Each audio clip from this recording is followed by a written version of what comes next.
They say no one is above the law. But what if the law itself protects the powerful? The Epstein files may hold the answer America was never meant to see. Hello, fellow citizens who seek truth and justice. What you're about to witness is not just another congressional hearing. It's a rare glimpse into what hides behind the polished doors of Washington. Before us sits Republican Senator John Kennedy, smiling as usual, asking his questions with charm and precision. Across from him, FBI Director Kash Patel, a former Trump administration figure now in the hot seat, facing questions about one of America's darkest mysteries, Jeffrey Epstein. But make no mistake, this is not just about Epstein.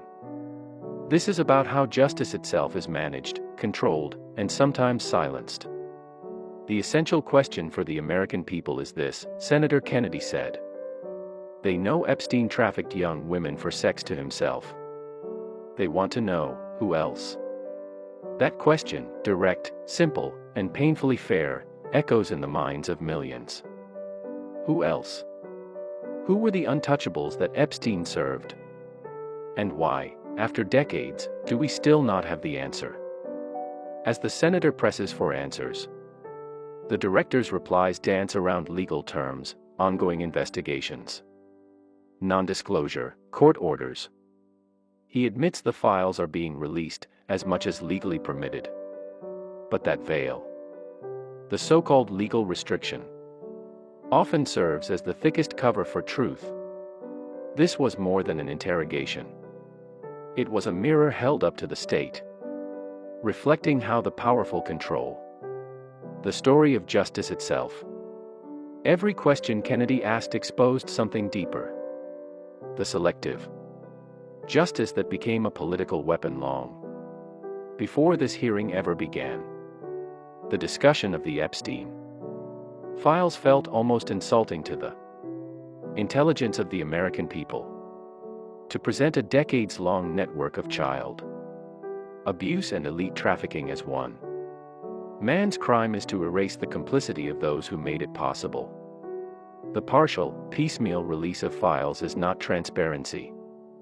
It's control, carefully timed and politically convenient. Because these files aren't just about Jeffrey Epstein.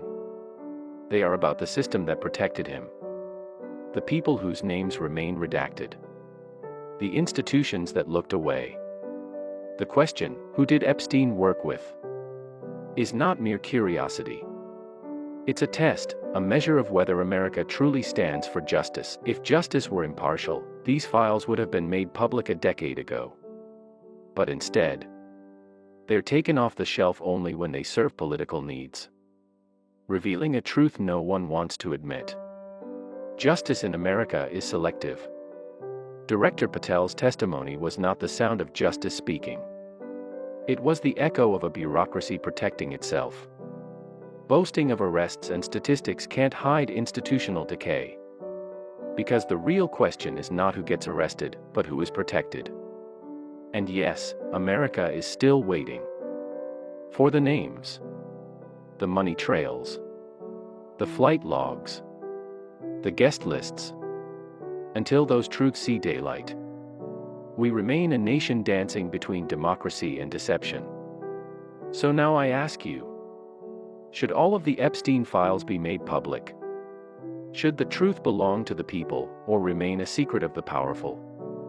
If you believe silence only protects the guilty, like, share, and subscribe. Because silence is the lie that power loves most.